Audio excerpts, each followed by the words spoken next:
The first thing my father said to me after 11 months of silence was, "Don't block the valet lane. Not hello. Not good to see you.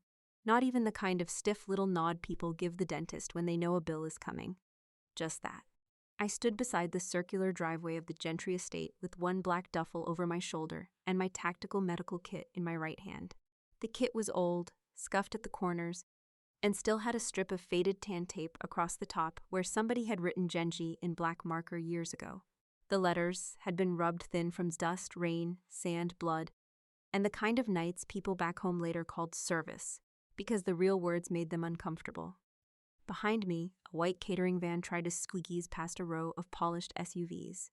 In front of me, my father's house glowed like every bad decision in Savannah had been washed, waxed, and given a liquor license. Music spilled out through the open French doors. Glasses clinked. Women laughed in that careful, expensive way that never showed too much teeth. Men in navy jackets stood near the front steps, holding bourbon like they were personally defending the Constitution. A gold sign beside the entry read, "Sutton Gentry and Bridget Carlyle Pre-Wedding Cocktail Reception Gentry Hall." Somebody had paid $1,850 for that sign.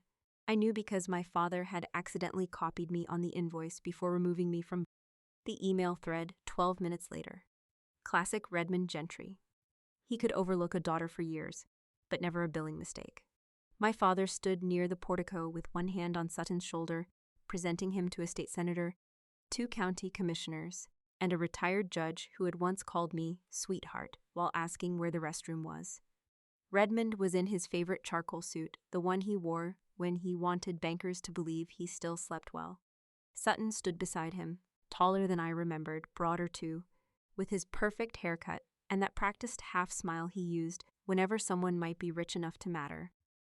Pinned inside his open dinner jacket, visible enough to be noticed but not so visible that anyone could accuse him of showing off, was his Ranger combat patch, subtle as a marching band in a funeral home.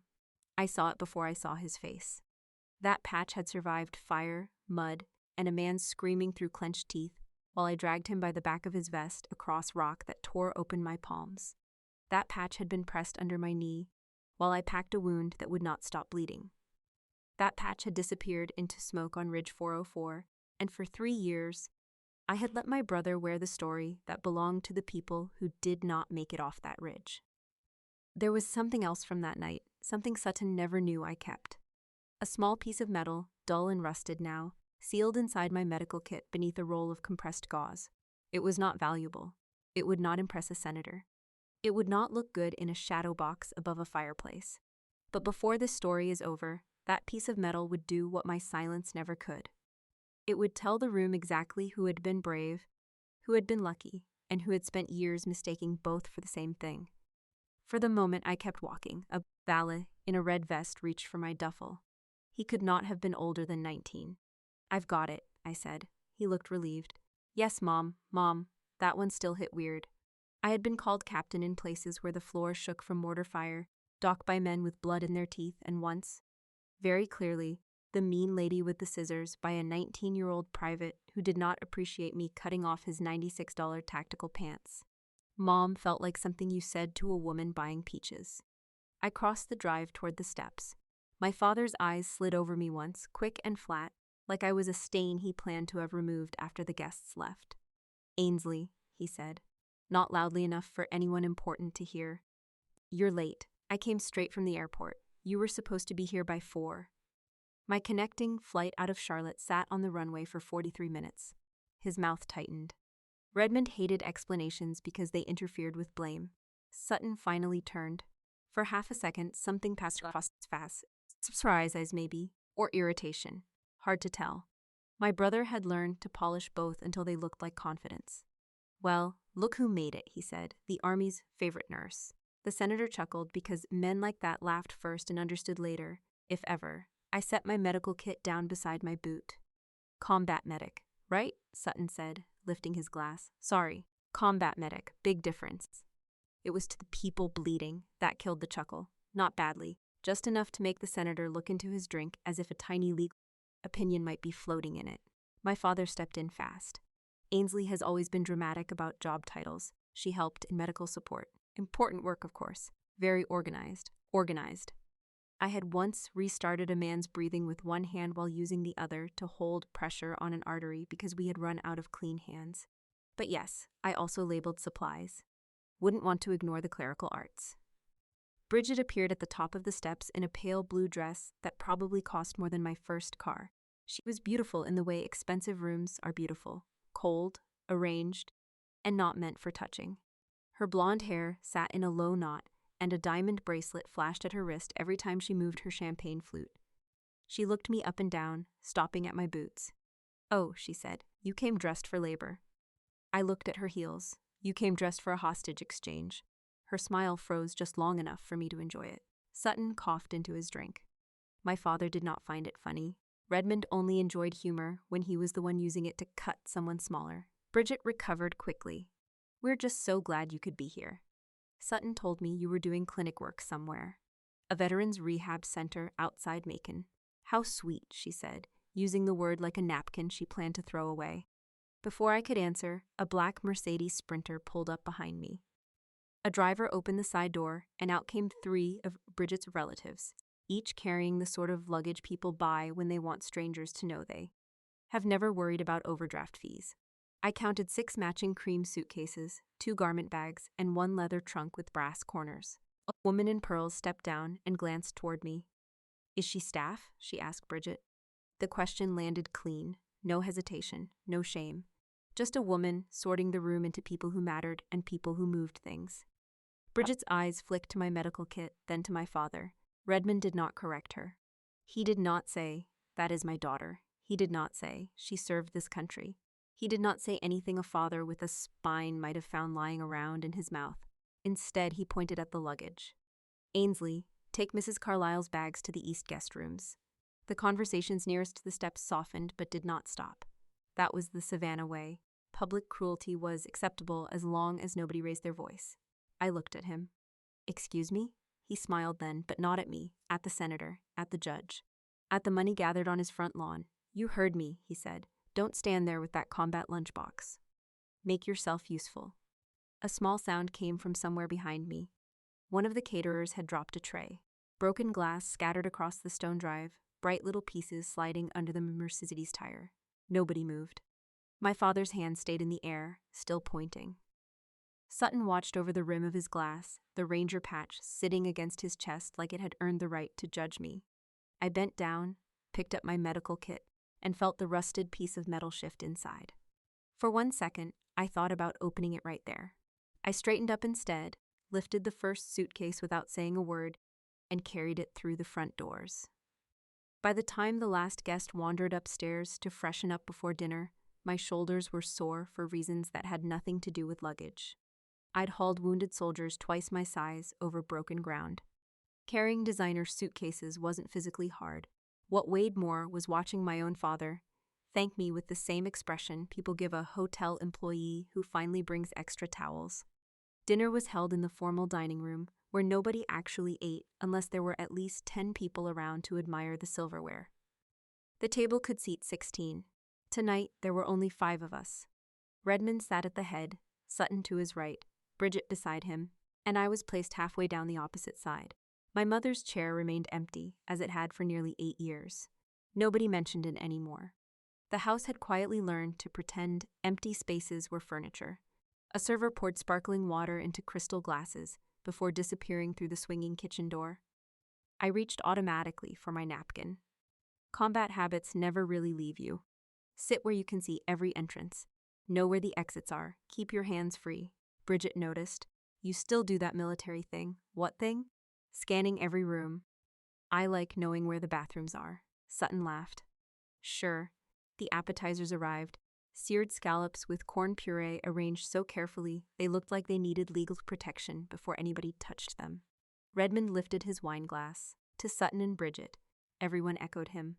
"To Sutton and Bridget." I raised my water. Nobody noticed. Conversation drifted through wedding vendors, guest lists, seating charts, and honeymoon plans in Tuscany. Sutton complained about having to spend another $12,600 because Bridget wanted imported floral arrangements instead of local ones. "It'll be worth it," Bridget said. "It better be." Redmond smiled proudly. "My son understands investment." I took another sip of water. Apparently, hauling defense contracts worth millions required genius. Hauling people out of combat required better posture. Halfway through the entree, Sutton stood. I almost forgot. He walked toward the far wall where a walnut display case hung beneath recessed lighting. Inside sat photographs, challenge coins, certificates, and the Ranger combat patch, mounted in black velvet, centered like it belonged in the Smithsonian. A brass plate underneath read, Ranger Combat Pochcanar Province, Courage Under Fire. Bridget looked at it with open admiration. I still love hearing this story. Redmond nodded toward several framed newspaper articles nearby. Tell it again. Sutton pretended to hesitate. Oh, Dad, these stories deserve repeating. Of course they did. He turned toward us. We were running patrol through Kunar Province. Not exactly. We walked straight into an ambush. Closer. RPGs. No. Machine guns. Some. Mortars coming in from every direction. Yes. There wasn't anywhere to hide. That part was true. He rested one hand beneath the patch. My squad was getting cut apart. I watched his fingers. Those fingers had once been white from blood loss. I remember thinking, he paused dramatically, this is probably where I die. Bridget reached over and squeezed his arm. Oh, honey. He gave her the practiced smile of a man who had rehearsed this story often enough to know exactly where sympathy arrived. But I stayed in the fight. No. I kept my men together. No. I got everybody home. Definitely not. The room stayed quiet. Even the servers had slowed down near the kitchen doors. Sutton loved an audience. I still remember carrying one of my teammates over my shoulder while bullets hit the rocks around us. My hand tightened around the water glass. Not enough for anyone else to notice. Enough for me to remember exactly how impossible that sentence was. His femur had been shattered. He couldn't have carried a backpack. He certainly hadn't carried another soldier. He continued, You don't really understand life until you've seen blood on your own hands. Redmond looked toward me. That's something civilians never appreciate. I almost smiled. Civilians. Interesting choice. Bridget leaned forward. I can't imagine surviving something like that. You don't, Sutton answered. You just react. He pointed toward the patch. That thing reminds me every day that courage isn't something people talk about. Then his eyes landed on me. It's something you earn. The table grew quieter. I guess it's hard to explain unless you've actually been where the real fighting happened. I met his eyes. I imagine it is. He mistook my answer for agreement. You know what I always respected about your army job? I don't. It suited you. How? Redmond chuckled. Sutton continued. Medical paperwork, base clinics, office schedules. Bridget nodded. Stable. Exactly. He cut another piece of steak. Nothing wrong with that. I let him keep talking. But some jobs exist because somebody else is taking the real risks. There it was. Not just disrespect. Hierarchy. His version of the military had heroes and assistants. Apparently I belonged with the assistants. I've always said, Sutton continued, people confuse wearing a uniform with serving in combat. Redmond raised his fork. That's true. You can spend an entire enlistment behind a desk. Another nod from my father. And there's nothing shameful about that. He smiled toward me. As long as you're honest about what you actually did. I picked up my water. Glass stayed perfectly steady. Years ago, a surgeon had complimented me after a mass casualty operation. You've got the calmest hands I've ever seen. He assumed it was talent. It wasn't. Once you've tried stitching an artery, while mortar rounds shake dirt into the wound, dinner conversations lose most of their ability to rattle you. Bridget finally asked the question she'd obviously wanted to ask since I arrived. So what exactly did you do? I answered honestly. I kept people alive. She smiled politely. In hospitals? Sometimes. Mostly clinics? No. Sutton waved dismissively. Field medicine sounds exciting until you realize most of it is paperwork. I looked at him. You think that's what combat medicine is? I know enough. No, I said quietly. You know the version people clap for. Silence. He leaned back. So educate me. I didn't. There are nights that belong to the living. There are nights that belong to the dead. Ridge 404 belonged to the second group. I wasn't about to drag 6 ghosts into my father's dining room so Sutton could win another argument. He laughed. See? Redmond frowned. What? She can't. Bridget looked confused. What do you mean? Sutton smiled wider. Because there isn't anything to tell. He pointed toward the Ranger patch again. Real combat leaves stories. Then he pointed at me. Administrative services leaves. Silence. The words hung there. I took another drink. Still steady, still calm. Still breathing. Sutton wasn't finished. You know what the military gets wrong these days, Redmond answered before anyone else could. Politics, exactly. Sutton nodded. They keep lowering standards. Bridget shifted slightly. Sutton, no, seriously. He looked directly at me. They're so worried about checking diversity boxes that they forget what the job actually is. I said nothing. They put women into combat environments because it looks good in recruiting ads. He shrugged. But when bullets start flying, he tapped his own chest. People like me end up doing the saving. Another pause. Then he delivered the line he clearly believed. Women in uniform exist to fill administrative quotas. His smile disappeared. They have no idea what it actually means to save someone's life under fire. Nobody spoke. Not my father, not Bridget, not even the servers. I looked at the Ranger combat patch hanging proudly on the wall. Then I looked back at the man who owed his heartbeat to the pair of bloody trauma shears still sitting inside my medical kit upstairs. I finished my water, set the glass gently onto the table, and folded my hands in my lap. Neither one of them noticed they had just declared war against the only witness who knew exactly what had happened on Ridge 404. I left the house before sunrise the next morning and didn't tell anyone where I was going. The gravel under my boots sounded too loud in the quiet, so I took the long way around the side drive, past the carriage house where I'd been staying since I got back. It used to be where my mother kept her gardening tools. Now it was where inconvenient family members got parked. The Veterans Rehab Center sat 42 minutes outside Savannah, just past a stretch of road where the cell signal dropped to one bar and stayed there like it had given up trying. They didn't ask questions when I showed up. Places like that rarely do. By 9:20, I was resetting a knee brace for a guy named Marcus who kept joking that the VA paperwork would outlive him. By 10:05, I was helping a former Marine with a shoulder rotation that clicked every time he lifted past 90 degrees. By 11:37, I had blood on my hands again. Not much, just a reopened incision that needed pressure and clean gauze. It felt normal. It felt like work that made sense. Nobody there cared about cocktail parties or guest lists or whether your shoes matched your belt. They cared about range of motion, pain levels, and whether you could sleep through the night without waking up convinced something was still coming for you. I stayed longer than I planned. Not because they needed me. Because I didn't want to go back. At 2:14 p.m., Bridget Carlisle decided my room was hers to search. She didn't knock. People like her don't knock on doors they already believe they own. Sutton followed her in, more out of boredom than purpose, carrying a glass of something amber and expensive. He leaned against the doorway like this was entertainment. "You're sure she keeps it here?" he asked.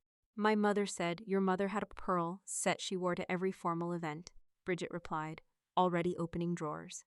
"Vintage. Real, not the department store kind." "She never gave it to me," Sutton said. "Of course she didn't," Bridget answered. "She probably hid it somewhere dramatic. That part, at least, wasn't wrong. My mother had a habit of putting important things in places nobody thought to look. Not out of paranoia, out of experience." Bridget moved quickly through the room, her fingers brushing past folded clothes, unopened mail, a small stack of medical journals I'd picked up from a thrift store in Macon for $3.75 each. "God," she muttered, lifting one. "You actually read these?" "Don't strain yourself," Sutton said. "It's mostly charts." She dropped it back onto the table like it might spread something. Her eyes landed on the footlocker at the end of the bed. It was Army issued, olive drab. Metal edges dented from years of being thrown in and out of transport vehicles. A cheap combination lock hung from the latch, scratched but still intact. Bridget walked over slowly. "That's it." Sutton took a sip of his drink. "That's a footlocker. That's where she'd hide something valuable." He shrugged. "Or it's where she keeps boring things." Bridget crouched down, examining the lock. "You don't lock boring things." She was right. Sutton set his glass down on my desk. "Want me to grab bolt cutters?" She didn't answer. Instead, she reached into her purse, pulled out a thin metal hairpin, and bent it slightly between her fingers. "Stand up," she said. He stepped closer, curious now. "You've done this before?" She smiled faintly.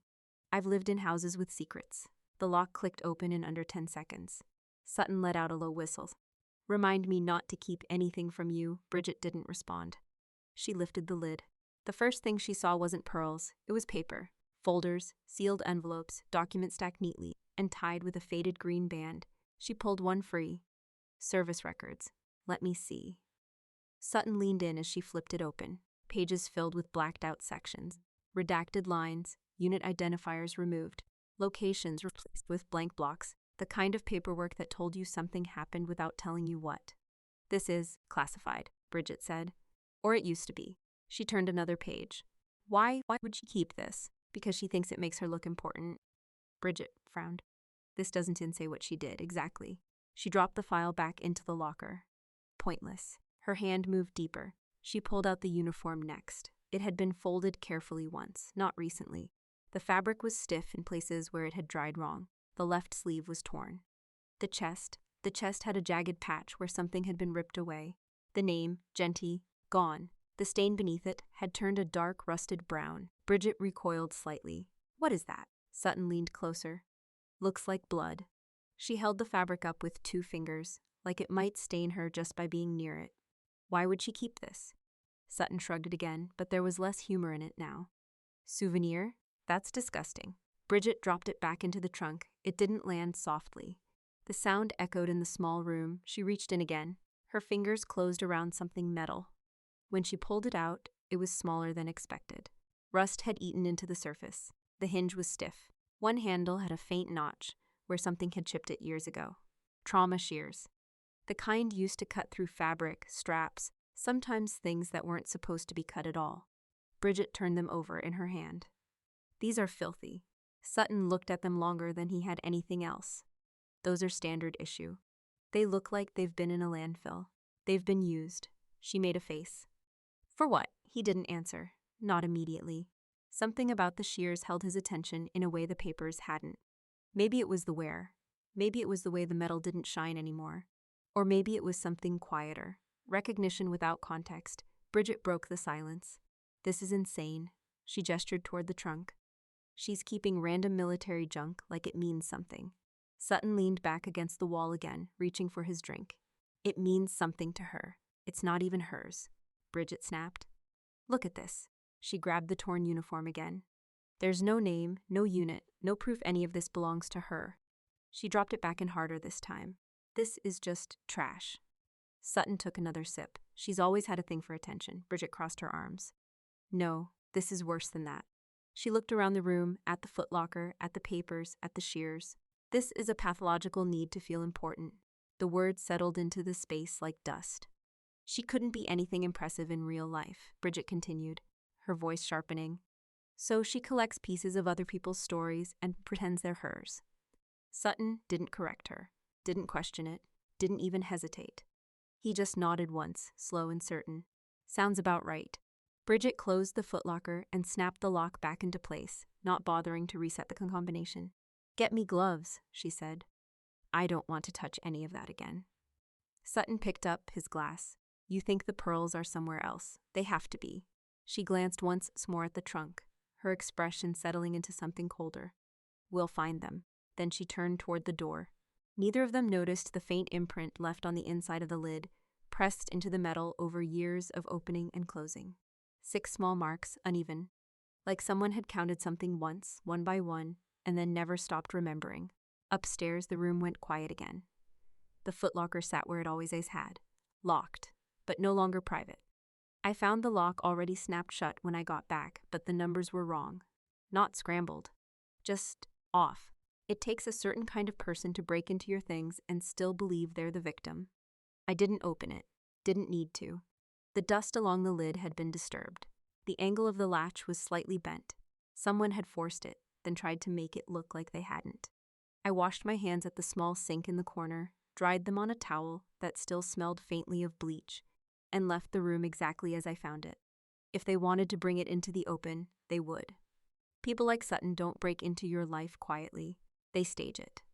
Sunday brunch at Savannah Crest Country Club started at 11:30. By 11:47, Sutton had already shaken hands with 9 board members, introduced Bridget to 4 wives, and made sure 3 different people had seen the Ranger combat patch he was now wearing on a custom-tailored blazer. That patch was getting more airtime than most elected officials. The dining room overlooked a stretch of manicured green that looked like it had never seen dirt in its life. White tablecloths. Polished silver. Mimosas poured like they were part of the water system. I sat halfway down the table again. different room, same seat. Redmond stood near the head, holding court with a cluster of men who had the kind of smiles that came with annual bonuses and quiet agreements. Federal supply chain is tightening, he was saying, which is exactly why reliability matters. One of the board members nodded. And your son's military background speaks for itself. Redmond cut in smoothly. Of course it did. Sutton joined them just in time to catch the end of that sentence. Gentlemen, he said, raising his glass slightly. Appreciate that. He didn't look at me. Not yet. That would come later. It always does. Bridget sat beside me, close enough that I could smell whatever perfume cost more than my monthly rent. She didn't speak. Didn't need to. Her silence had weight now. She knew something. At 12:06, the plates were cleared. At 12:09, Redmond turned toward me for the first time. Ainsley. Just my name, that was all the warning I got. Every conversation within earshot softened, not stopped, just adjusted. People leaned in without looking like they were leaning. Sutton stepped closer, resting one hand casually against the back of his chair. We had an interesting discovery yesterday. I said nothing. Redmond continued. Your room, there it was. Bridget finally spoke. We were looking for my mother's pearl set. Her tone made it sound like I had personally hidden it out of spite. Instead, Sutton said, we found something else. He reached into his jacket. Not subtle, never subtle. He pulled out the trauma shears. Cleaned, apparently. Or at least wiped down enough to pass in public. He held them up between two fingers like evidence in a courtroom. These look familiar? A couple of heads turned. One of the board members leaned slightly to get a better view. I recognized him.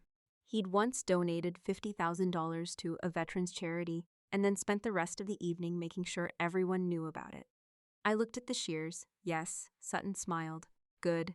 He turned slightly so the table could see them. Because, from what I can tell, these didn't come from any official record tied to you. Redmond added, your service file doesn't support what you're implying. Of course it didn't. That was the point. Bridget leaned in just enough to be heard. They were in a locked trunk, along with other items. She let the word hang, items, like they'd found a box of stolen silver. Sutton set the shears down on the table in front of me. You know what this looks like? I didn't answer. It looks like someone went to an army surplus store and picked up a few props. A low chuckle from someone across the table. Maybe a little online shopping, he continued. Build yourself a story. Redmond nodded. It would explain the inconsistencies. Bridget crossed her arms. And the condition of those things. Sutton leaned forward. You want people to think you were in combat. I met his eyes. You want them to believe you were there when it mattered. Another pause. Then he delivered it clean. But you weren't. The room held still. You worked in medical administration, he continued. Clerical support. Base-level operations. He tapped the shears lightly against the table. These don't belong to you. I let the silence stretch. Let them sit in it. Let them fill it with whatever version of me made them comfortable. Redmond stepped in again. We're not accusing you of anything malicious. Which meant they absolutely were. But misrepresenting military service, especially in a setting like this, can be damaging. To him, to his contracts, to his reputation. Not to me, never to me. Bridget added, quieter now but sharper, it's embarrassing. That word carried more weight for her than anything Sutton had said. Embarrassment. Not lies, not truth, not harm. Just how it looked. Sutton straightened. Go ahead. I looked at him. Explain it. I didn't. Not because I couldn't. Because I wouldn't. There are nights you don't explain. Not to people who treat them like talking points. Not to men who wear your blood like decoration.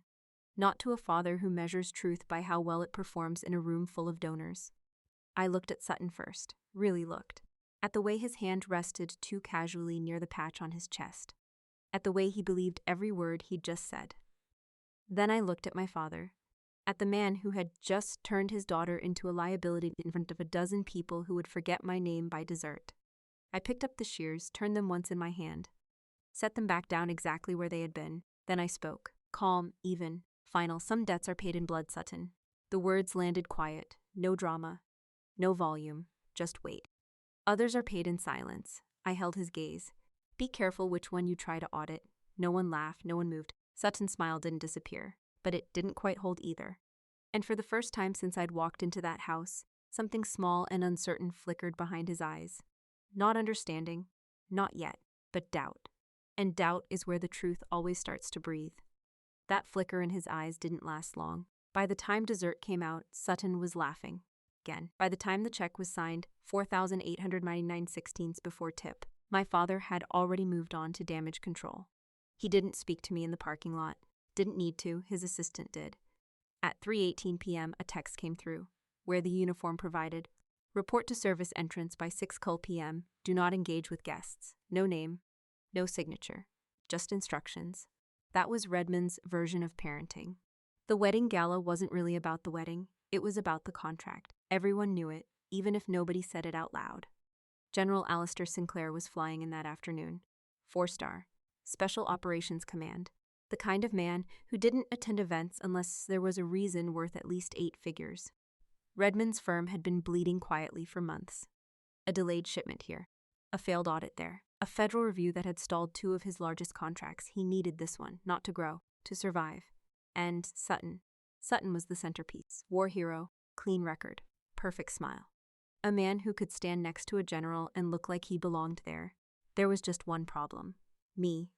At 5:52 p.m., I walked through the service entrance behind the ballroom. The uniform was hanging on a metal rack. Gray, cheap fabric, 2 sizes too loose. The kind of thing you buy in bulk for staff you don't plan on remembering. A folded name tag sat on the table beside it. No name printed, just a blank strip. I changed without rushing, folded my clothes carefully, set my boots beside the locker, slipped into the low black shoes they'd provided. They were half a size too small. Of course they were. When I stepped out, one of the catering managers handed me a clipboard. Coat check, he said. Stay by the entrance. Smile if people look at you. I took the clipboard. He didn't ask who I was. Didn't need to. In this room, the uniform decided that. By 6:27 p.m., the ballroom was full. 200 guests, maybe more, crystal chandeliers, live string quartet, champagne moving in steady circulation like oxygen. At 6:41, I took a navy wool coat from a woman who didn't look at my face. At 6:46, I hung a tuxedo jacket worth more than my entire duffel bag. At 6:52, I wrote claim ticket numbers in clean, even handwriting. People handed me their things without seeing me, which was the point. Invisible is a strategy. If you do it long enough, people start showing you exactly who they are. I watched Sutton from across the room. He moved like he owned the place, laughing, shaking hands, adjusting his cufflinks, making sure the ranger patch sat just right under the light. Bridget stayed close to him, guiding conversations, redirecting attention, controlling the flow of people like she was managing traffic at a private airport. My father floated between clusters, smiling harder than usual. Too hard. Every now and then, he glanced toward the entrance, waiting, calculating, counting the minutes until the general arrived. At 7:18, a man in a dark suit handed me his coat and said, "Thank you." He looked me in the eye, not long, just enough. That was rare. I nodded. "You're welcome. Small things like that stay with you longer than they should." At 7:32, Bridget appeared beside me. I hadn't seen her approach. That was intentional. She stood close enough that no one else could hear. "Walk with me," not a request. I handed the clipboard to another server and followed her through the side corridor into the pantry. The noise from the ballroom softened behind the swinging door. Fluorescent lights replaced chandeliers. Stacks of glassware lined the shelves. This was where the real work happened. Bridget turned to face me. Up close, her smile was gone. "You're going to stay exactly where you are tonight." "I am." "Good." She studied my uniform. "Honestly, this suits you better." I didn't respond. She stepped closer. "I need to be very clear about something." Her voice dropped lower. "General Sinclair is not here for you. I'm aware. You will not approach him. I wasn't planning to. You will not speak to him." I held her gaze. "About what?" She didn't hesitate. "About anything." There it was. Not curiosity. Not confusion. Control. "If anyone from his team asks you a question," she continued, "you answer it as staff." "I am staff." Her eyes narrowed slightly. "Don't be clever, I wasn't. Not yet." She took another step in. "If you say one word, one about my situation." She ignored the tone. "Your so-called medical service, your little stories, your collection upstairs." The word collection almost made me laugh. She leaned in close enough that I could see the faint line where her foundation met her skin. "You will be removed from this property tonight." I didn't move. "You will not come back." Still nothing. "And you will lose access to your mother's garden." That one landed, not visibly, but it landed. She watched for a reaction, didn't get one.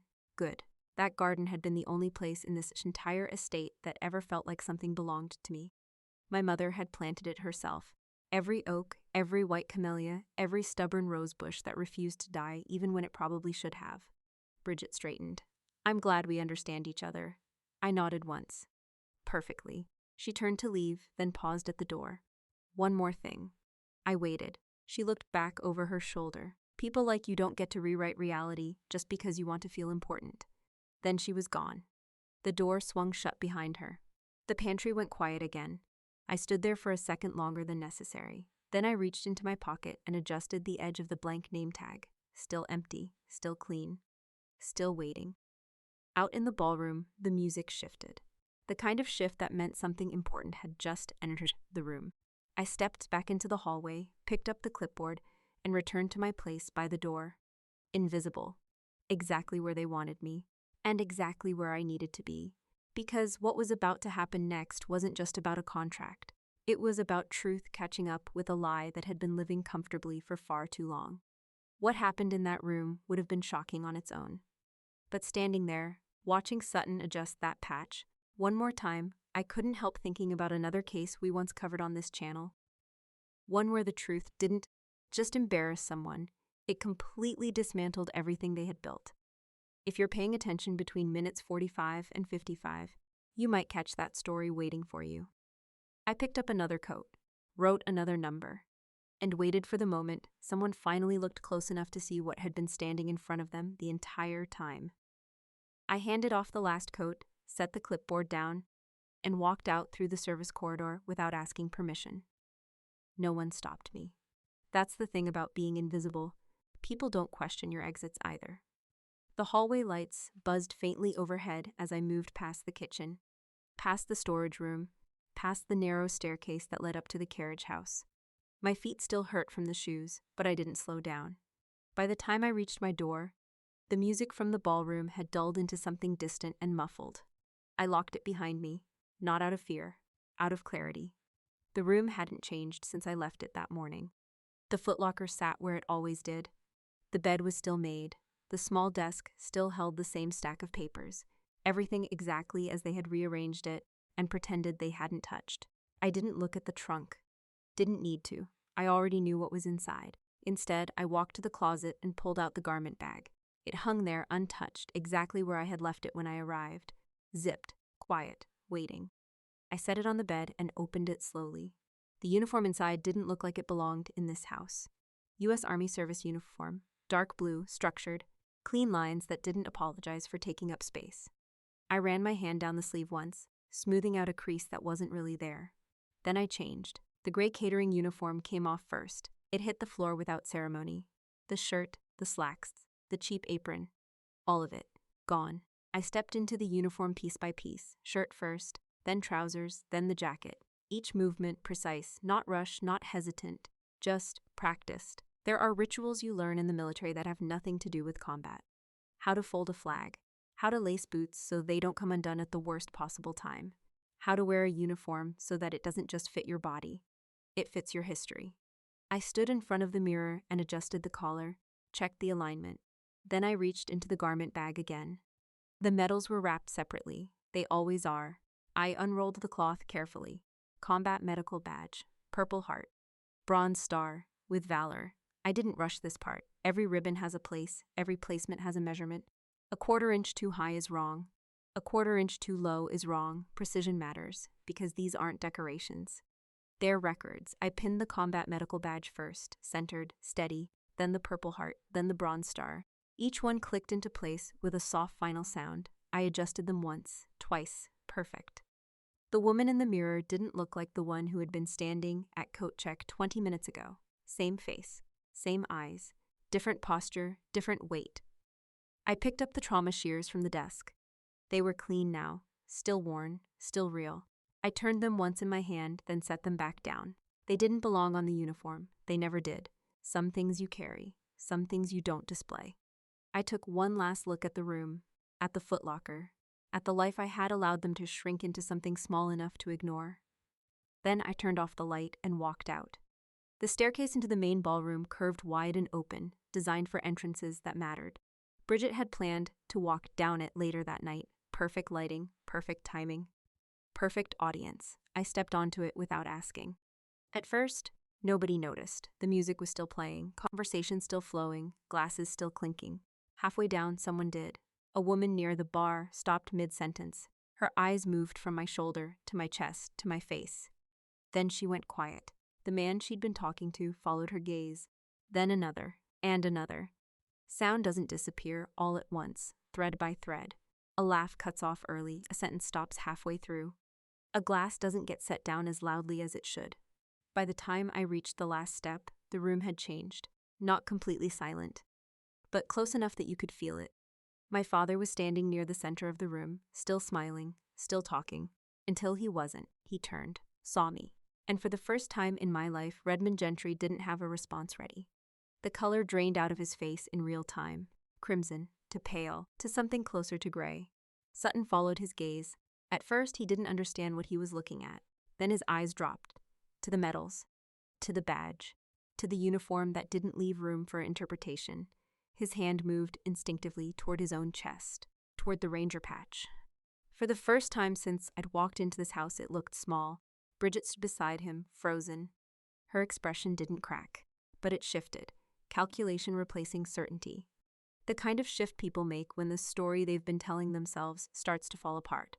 I didn't stop walking, didn't slow down, didn't look away.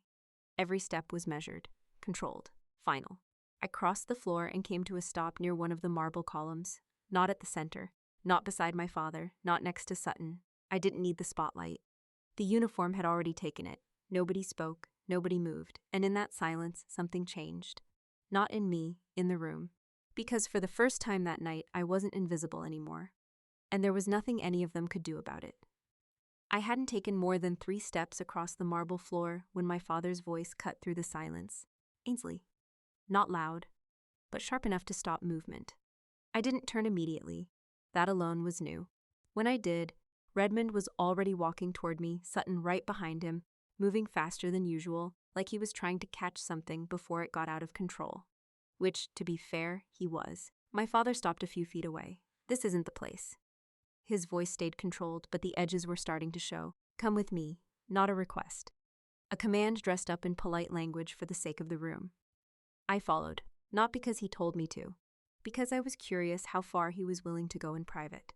They led me out through a side hallway and into the library. The door shut behind us with a soft, final click. The noise from the ballroom dropped instantly. Books lined the walls, most of them decorative. Leather spines no one had opened in years. A decanter sat untouched on a side table. This was where Redmond held conversations he didn't want recorded in anyone else's memory. Sutton didn't wait.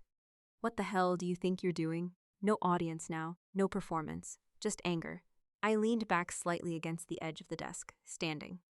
Don't do that, he snapped. Do what? Act like this is normal. I tilted my head. It is for me. His jaw tightened. No, it's not. This, he gestured at my uniform, the medals, the entire existence I had apparently hidden too well. This is a stunt.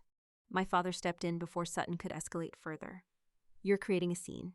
I walked down the stairs. You know exactly what you're doing, Redmond said. Yes. That stopped at him for half a second. Sutton stepped closer, too close now. This is about the brunch, isn't it? No, you didn't like being called out. I looked at him. I didn't like being lied about. His voice rose. No one lied. You did. That's not what this is, he snapped. This is you showing up in a costume trying to embarrass me in front of 200 people. I almost smiled. Costume. Right. My father raised his hand slightly. Enough. You're gonna take that off. Just like that.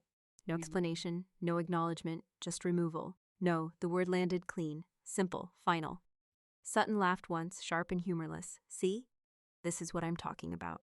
He started pacing. This is exactly the kind of thing people do when they've convinced themselves of something that isn't real. He turned back toward me. You've built this whole narrative in your head, combat, danger, heroics. I didn't build anything. Then where is it? He shot back. Where's the proof? Didn't answer. He spread his arms. Exactly. Redmond stepped closer, lowering his voice. You're putting us in a difficult position. Us. Always us. Never me. There are people out there who matter, he continued. People who are evaluating this family, this business, based on what they see tonight. And what do they see? He didn't hesitate. Confusion. Sutton cut in. They see someone trying to steal something she didn't earn. That word again. Steal. He stepped right up to me now, close enough that I could smell the scotch on his breath. You think wearing that uniform makes you equal to what I did? Equal. That was the problem. Not truth, not facts. Status. I don't think about you at all, I said. That hit harder than anything else I could said. His face changed, not anger this time, something sharper, something personal. Take it off. No, I'm not asking. I know. His hand came up fast, finger pointed straight at my chest, at the medals. At the space above my heart where the bronze star sat perfectly aligned. This is a disgrace. His voice cracked just slightly on the last word. Not whackness. Pressure. You're standing in there, he continued, louder now, wearing fake medals, pretending to be something you're not on my wedding night. My father didn't stop him, didn't correct him, didn't even look at me. Sutton's finger pressed forward, not hard, but deliberate. You don't get to wear that. I didn't move. You don't get to stand next to me looking like that. Still nothing. You don't get to take my sacrifice and turn it into your little performance. There it was, ownership. He believed it. Every word. I watched his breathing. Fast, uneven. Anger does that. It gives you rhythm you don't control. I matched it, not visibly, just enough. In, out, the same way I had once matched a man's breathing while trying to keep him conscious through shock. Same pace, same focus, same silence. Then I spoke, quiet enough that he had to lean in to hear it. I wore this uniform to the graves of 6 men who didn't make it off that ridge, Sutton. The room shifted, not physically, but something in it moved. I didn't look away. I will not strip it off for a man who ran from it. Silence, not the kind from before. This one had weight. Sutton didn't step back, didn't speak. But something behind his eyes cracked open just enough to let uncertainty in. My father exhaled slowly, like he'd been holding his breath longer than he realized. For the first time since we walked into that room, he looked at me, really looked, not as a problem, not as a distraction, but as something he didn't fully understand anymore. I pushed off the desk, straightened my jacket once, precise, controlled. Then I walked past both of them and opened the door. The noise of the ballroom rushed back in, louder now, sharper, real. And this time when I stepped through it, I wasn't walking in as someone they could quietly move out of the way. I was walking in as the problem they had just failed to contain. I stepped back into the ballroom just as the music cut clean in the middle of a note. Not faded, not transitioned. Stopped. That kind of stop only happens when something more important than entertainment walks into the room. Every head turned toward the entrance at the same time. The grand mahogany doors opened wide, pushed by 2 men in dark suits, who didn't look like guests and didn't pretend to be. Then he walked in. General Alistair Sinclair didn't need an introduction. He carried it with him. Tall. Controlled. Every movement measured like it had already been evaluated before it happened. His uniform wasn't flashy, but it didn't need to be. 4 stars sat on his shoulders with the kind of quiet authority that made people straighten up without being told. 2 federal security officers followed just behind him, scanning the room without turning their heads. The air shifted. Not dramatically, subtly. Like the room had just remembered it was being watched by someone who didn't care about its opinions. My father moved first. Of course he did. Redmond Gentry didn't hesitate when opportunity walked through a door. He cut through the crowd with Sutton's right behind him, both of them already adjusting posture, expression, tone, switching into the version of themselves they believed powerful people expected to see. Patriotic, confident, useful. By the time they reached the general, Redmond's smile was flawless. General Sinclair, he said, extending his hand. Redmond Gentry. It's an honor. Sutton stepped in just half a beat later, perfectly timed. Sutton Gentry, sir. We've been looking forward to this evening. His voice had changed, deeper, steadier, practiced. The kind of voice you use when you want someone to believe you belong in their world. Redmond continued, not missing rhythm. My firm specializes in military logistics and supply chain optimization. We've prepared a proposal that aligns directly with. The general didn't take his hand, didn't even look at it. Redmond's arm stayed extended for a fraction of a second, too long before he slowly lowered it, pretending the moment hadn't happened. Sutton tried to recover. Sir, I served in Kunar province. Still nothing. General Sinclair had stopped walking, completely, right there in the center of the room, and for a second, nobody understood why. Then his head turned, slowly, deliberately. His eyes moved past Redmond, past Sutton, past Bridget, across the room, until they found me, standing near the marble column, exactly where I had been, still, back straight, hands at my sides. The room followed his gaze like it was attached to something. People turned. Conversations died again, this time faster. Because confusion had turned into tension, and attention has gravity. I didn't move, didn't shift, didn't adjust. I stood the way I had been trained to stand when someone of rank entered the room. Not for him, for the uniform. The general took one step forward, then another. Not toward my father, not toward Sutton, toward me. Behind him, one of the security officers glanced briefly at Redmond, then repositioned slightly to clear the path. That was the moment the room understood something wasn't going according to plan. Redmond tried again. General, if I could just... Ignored. Completely. Sutton's jaw tightened. Sir, I was part of. Still nothing. General Sinclair didn't break stride, each step measured, unhurried, uninterrupted, until he stopped feet in front of me. Close enough to see, close enough to confirm. His eyes moved once. From my face, to my shoulder, to the metals aligned over my heart. They stayed there for half a second longer than casual recognition. Then came back up. There was no confusion in his expression. No doubt, just certainty. Behind him, the entire ballroom held its breath. My father didn't move, couldn't.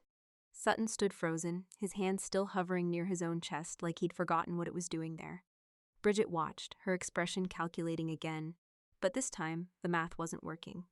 Because this wasn't part of any plan, she understood.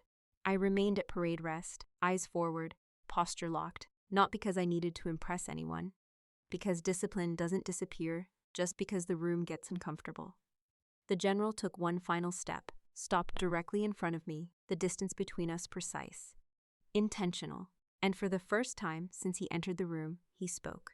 Not loudly, but clearly enough that every person within 20 feet heard every word. Captain, one word. That was all it took. Not Mom, not Miss, not you, Captain. The title landed in the room like something heavy and undeniable. Behind him, I heard a glass shift in someone's hand, a quiet, involuntary reaction. Because titles like that don't get handed out casually. Not in that tone. Not from a man like him. I didn't respond. Not yet. Not until it was complete. The general's posture changed. Subtle, but absolute. His back straightened, his shoulders squared. And then, he stopped breathing for just long enough that anyone who had ever worn a uniform would recognize what was about to happen. The room didn't know it yet, but it was already too late to stop it. Because whatever version of the story Redmond and Sutton had built for the last 3 years, it had just run headfirst into someone who had actually been there. Before anyone could speak, his hand moved. Not rushed, not hesitant, precise. General Alistair Sinclair's posture snapped into a perfect vertical line, the kind you don't fake and don't forget. His right hand came up in one clean motion, fingers aligned, palm angled just right, and he saluted me. Not casually, not politely. Deep, sharp, absolute. The kind of salute that carries weight. The kind you give when you know exactly who you're standing in front of. The room broke without making a sound. 200 people watching something they didn't understand, but knew mattered. Nobody laughed. Nobody whispered. Nobody even shifted their weight. Because even if they didn't know military protocol, they understood hierarchy when they saw it. And right now, it had just flipped. I returned the salute. Same precision, that's control. Same silence, that's... My hand dropped. His followed, and then he stepped forward. Not toward my father, not toward Sutton, past them, like they weren't there. Sutton didn't move out of the way. He just stopped existing in the general's path. General Sinclair walked right by him, close enough that Sutton had to turn slightly just to avoid contact. That small movement said more than anything else could have. The general stopped at my side. Close enough now that his voice didn't need to carry. But it did anyway. Because the room had gone so quiet, even a breath sounded like a decision. Captain Gentry. Not a question. A confirmation. Yes, sir. My voice didn't rise, didn't shake, didn't change. His eyes stayed on mine for a second. Then he nodded once. Small, respectful. The Pentagon has been searching for the combat medic of Ridge 404 for 3 years. Words moved through the room slowly. Like people needed time to process each part. Combat medic. Ridge 404. Searching 3 years. Behind him someone inhaled sharply. Sutton didn't move, didn't speak, didn't blink. General Sinclair continued. The man you dragged through 2 miles of mortar fire with a shattered femur owes his life to you.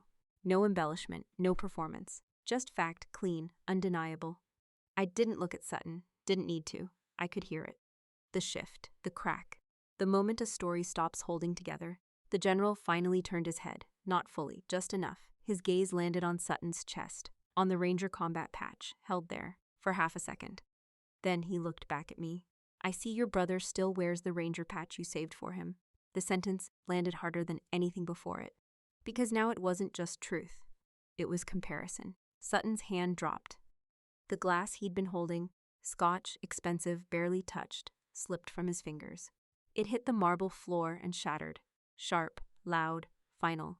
The sound echoed through the ballroom like something breaking that couldn't be put back together. Sutton didn't bend to pick it up, didn't even look down. His knees gave slightly, not a full collapse, but enough for everyone to see, enough for him to feel it.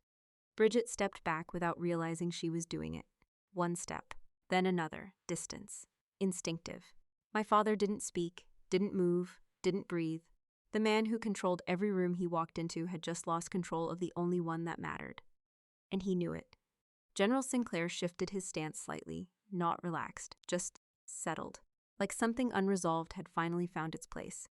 We reviewed the after-action reports, he said, still looking at me. What little wasn't redacted. A faint edge of something, respect maybe, touched his voice.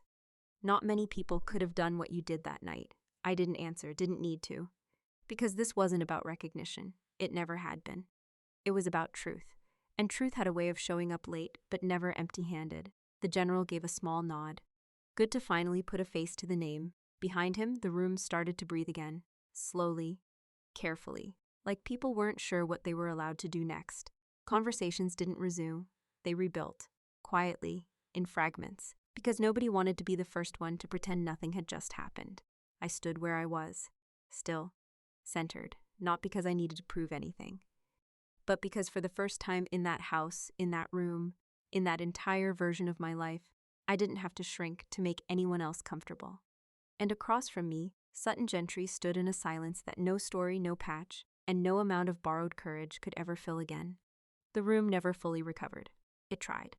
You could see it in the way people picked their glasses back up, in the way conversations restarted in low, careful tones, like everyone's was testing the ground before putting their full weight down. But something had already shifted too far, and it wasn't coming back. General Sinclair didn't stay long after that. He didn't need to. He turned to my father, finally acknowledging him, not as a host, not as a partner, but as a problem that required a clear answer. I've reviewed your firm's submissions, he said, voice even, controlled. Redmond straightened immediately, pulling himself back together. General, if there's anything we can clarify, there is. That stopped him. The general's tone didn't change, but it hardened. Misrepresentation of military credentials in federal contract discussions is not a clerical error. No room for interpretation. No room for negotiation. It's fraud. The word landed harder than anything that had been said all night. Redmond's face tightened. That's a misunderstanding. It's a disqualifier. Clean. Final. I'll be recommending that your firm be removed from consideration for all current and future Department of Defense contracts. Silence. Not shock this time. Impact. You could feel the numbers behind that sentence. Millions. Gone. Years of positioning. Gone. Reputation. Gone. My father didn't argue again. He knew when something was over. Sutton didn't speak at all. He hadn't recovered enough to try. General Sinclair gave a small nod. Not to them. To me. Then he turned and walked out, his security detail falling in behind him like the room had already stopped mattering. The doors closed. And this time, nothing replaced the silence. At 8:12 p.m., Bridget took off her engagement ring. No speech, no tears. Just a quiet, deliberate motion at the edge of the ballroom where fewer people could see, but enough still did.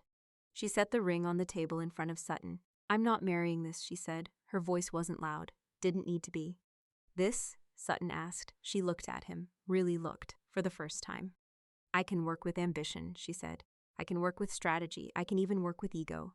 A pause. But I don't build a life with a lie. He didn't respond. Didn't defend himself. Didn't even reach for the ring. Bridget nodded once, like something had been confirmed. Then she walked away. Not fast.